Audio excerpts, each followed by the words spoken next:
దేవుడు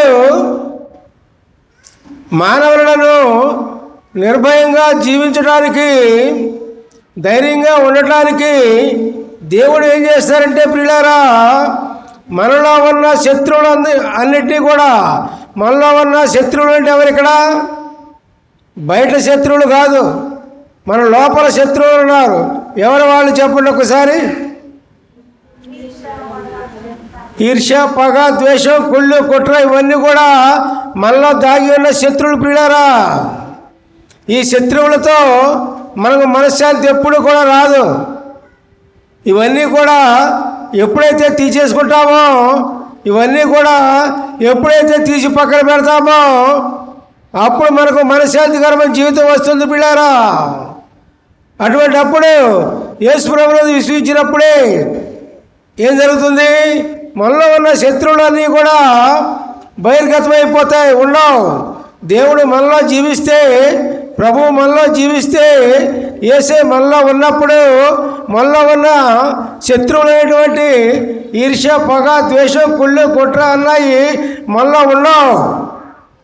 అవి మనలో ఉన్న ఈర్ష్య, పగ మనలో ఉన్నప్పుడు మనము ఏ విషయంలోనూ వృద్ధి చెందలేము, మనం ఏ విషయంలోనూ ఫలించలేము.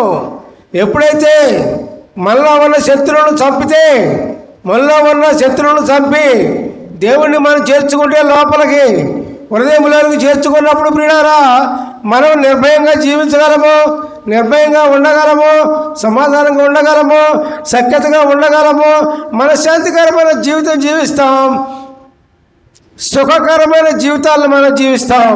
దేవునికి స్తోత్రం, హల్లెలూయా, ప్రైజ్ ది లార్డ్. మనలో నుంచి మనలో ఉన్న శత్రువులను మనం ఏం చేయాలి? వెళ్ళగొట్టాలి. ఏంటా శత్రువులు చెప్పండి? ఈర్ష్య, పగ, ద్వేషం, కుళ్ళు, కుట్ర ఇవన్నీ కూడా మనలో శత్రువులే. ఇవి మనిషిని బాగుపడనివ్వవు, మనిషికి సమాధానం ఉండదు, కుటుంబంలో సమాధానం ఉండదు, బయట సమాధానం ఉండదు, ఎక్కడ సమాధానం ఉండదు. ఇవి నీలో దాచుకుంటే పిల్లారా, మనలో ఉంచుకోవాల్సింది దేవుని యొక్క ఆత్మను, ప్రభువును ప్రియులారా.